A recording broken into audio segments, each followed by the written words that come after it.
제8화 고려 고종과 최씨 무신정권. 고려 23대 고종은 22대 강종의 아들이고 19대 명종의 손자입니다. 명종은 무신정권을 일으킨 장군들에 의하여 형 의종을 대신하여 왕이 되었으나 이의민을 제거하고 권력을 잡은 최충원에 의하여 쫓겨났습니다. 이후 명종의 동생 20대 신종이 왕위에 올랐으나 곧 죽고 아들이 21대 희종이 되었으나 수창궁에서 내시 왕준명이 최충원을 암살하려다 실패하는 사건이 일어났습니다. 그러자 최충원은 자신이 쫓아낸 명종의 장남인 강종을 왕위에 세웠으나 1년 7개월 만에 61세의 나이로 사망하고 아들 고종이 대를 이었습니다. 고종은 46년간 왕위에 올라 34명의 고려 국왕 중 최장기 재위를 세울 수 있었지만 조선의 강화도령 철종처럼 고려의 강화도령 고종은 허수아비 위치에만 충실하였다는 평가를 받았습니다.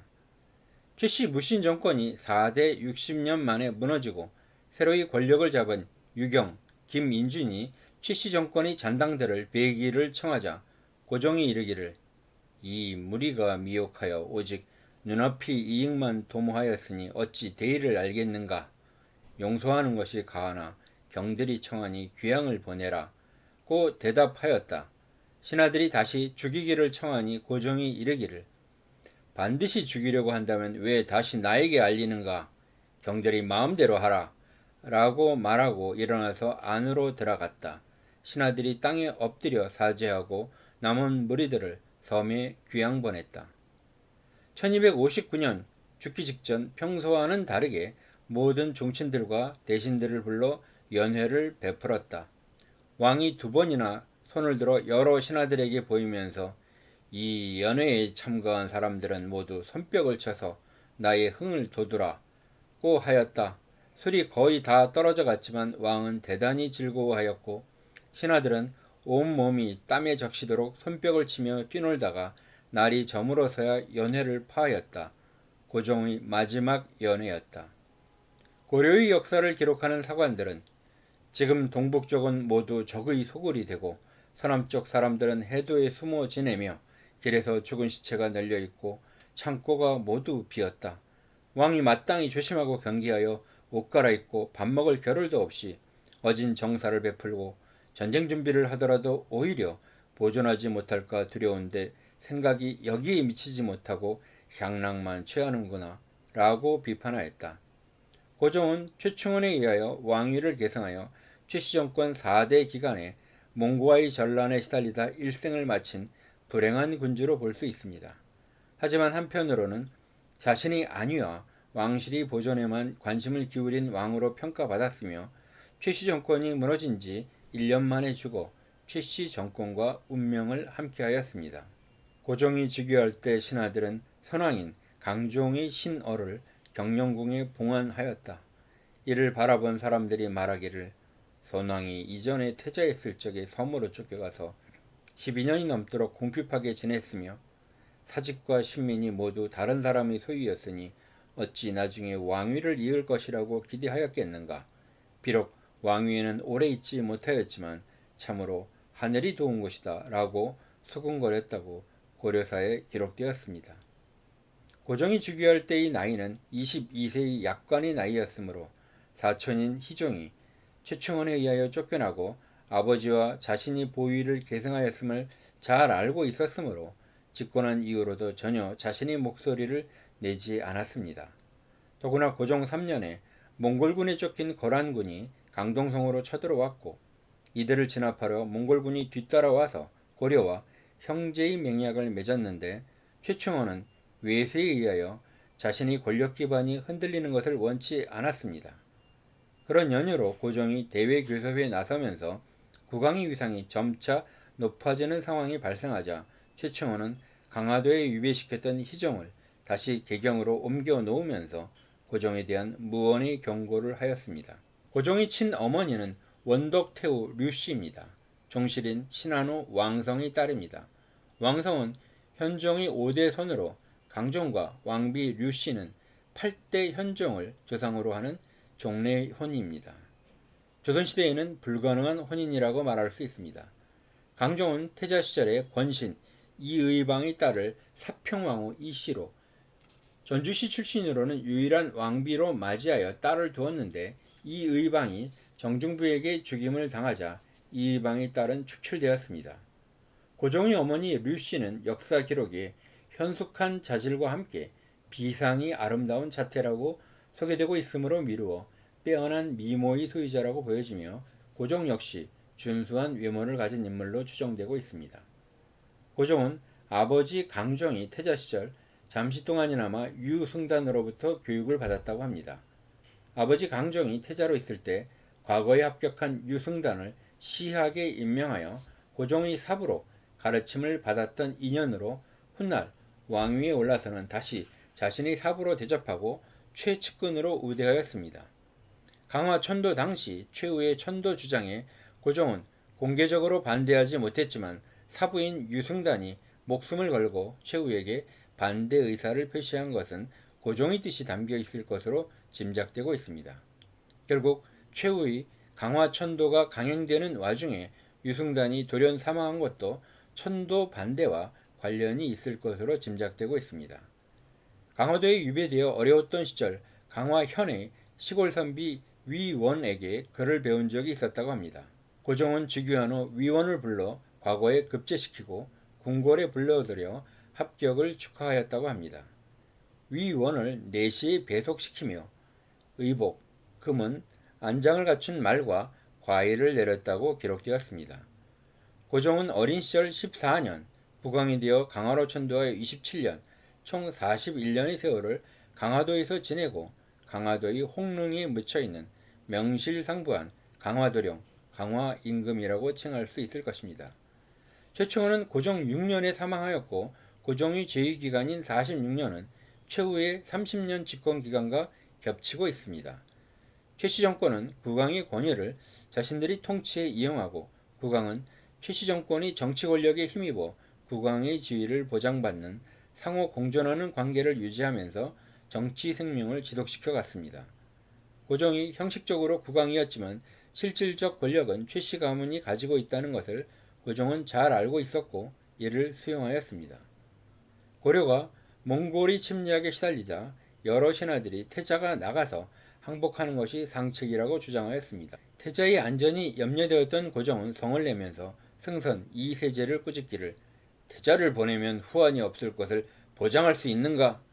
누구한테 나온 의견인가? 라고 힐책하였다.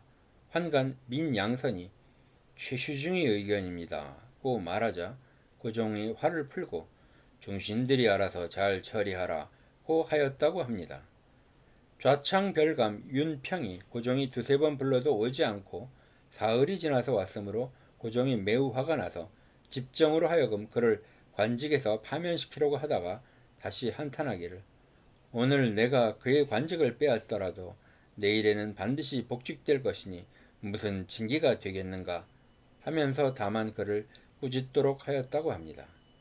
최씨 정권 하에서 수모를 잘 견디었으므로 고려사에서는 고종이 조심스럽게 법을 지키고 수치를 견디고 참았기 때문에 왕위를 보존하였을 뿐 아니라 마침내 정권이 왕실로 돌아오게 되었다고 기록하였습니다. 가장 대표적인 사건이 최후가 강화천도를 주장하는 사건이었습니다. 최후는 1231년 몽고와의 전쟁으로 인한 외교 문제가 앞으로 고려 내 권력 구도를 변화시킬 중대한 사건으로 보고 대외 관계에 의하여 국왕이 정치적 입지가 달라질 가능성을 미연에 방지하기 위한 대책으로 1232년 강화천도의 결단을 내렸습니다. 하지만 고종을 비롯한 조야의 문무 대신들의 반대 의견이 만만치 않았습니다. 고종 19년 6월 16일 고종의 스승이었던 참지정사 유승단이 최후의 개인저택에서 열린 마지막 회의에서 천도 반대를 분명하게 주장하였습니다. 작은 것이 큰 것을 섬기는 것은 당연한 것이다. 예의로서 섬기고 신의로서 사귄다면 저희가 무슨 명분으로 우리를 어렵게 하겠습니까? 성곽과 종사를 버리고 섬에 숨어 엎드려 구차히 세월을 보내면서 백성들로 하여금 장정들은 모두 살상당하고 노약자는 포로로 끌려가게 하는 것은 국가를 위하여 좋은 계책이 아닙니다. 유승단이 평화적인 외교책을 주장한 데 반하여 야별초의 김세충은 강경한 개경 고수론을 주장하였습니다. 개경은 태조 이래 지켜 내려오기를 200년이 되었습니다. 성이 견고하고 군사와 양측이 족하니 마땅히 힘을 합하여 지켜 사직을 보유할 것인데 이곳을 버리고 장차 어디에 도읍을 옮기겠다는 것입니까? 결국 위기감을 느낀 최우는 야별초의 장군인 김세충을 처단하고 이를 고종에게 알리며 고종에게 천도를 제거할 것을 요구하였지만 고종은 망설이고 결정하지 못하였습니다. 하지만 최후의 강력한 주장으로 고종의 강화도 천도는 7월 6일 시작되었고 돌연 유승단은 8월 28일 사망하였습니다. 자세한 기록은 없지만 천도 반대와 관련이 있는 것으로 추정되고 있습니다. 고종은 천도 직전 왕비가 세상을 떴으나 이후 새로운 왕비를 세우지 않고 무색무취한 생활을 하였습니다. 다만 재위 기간 절에 찾아가 불공을 드리거나 각종 불교 의례를 개설하는 데 특별한 불심을 보였습니다. 불교적 종교 의식만이 아니라 전통적 신앙에 의거하여 산천이나 하늘에 제사 지내는 것도 소홀히 하지 않았습니다. 고종의 성품은 원래 자기 과시적이거나 권위적인 유형의 인물은 아닌 것으로 보여지며 국왕으로서 수많은 행차를 하면서 말이나 가마를 이용하였고 천도한 지 20년이 지나서야 비로소 보련을 탔다고 합니다. 평상시 작은 가마는 8명이, 왕이 타는 보련은 20명 가까운 가마꾼이 메었다고 합니다. 고종이 왕의 권위를 의식하는 인물이었다면 어떤 방법으로든 보련을 준비하였을 것으로 보고 있습니다. 심지어 고종 37년 12월에 몽고 사신단 48명이 왕의 영접을 요청하여 왕이 제포궁에 나가 영접하였는데 이날은 바람이 크게 불고 날씨가 몹시 추웠다. 백관은 모두 얼어서 몸을 쭈그러뜨리고 체면을 차리지 못하였다. 왕이 보련 위에 둘렸던 휘장을 거두라고 하면서 말하기를 시종하는 백관이 이처럼 추워하는데 나 혼자만 덥게 하겠느냐고 하였다. 라고 기록되었습니다. 고종의 인간적 면모를 짐작하는 일화일 것입니다.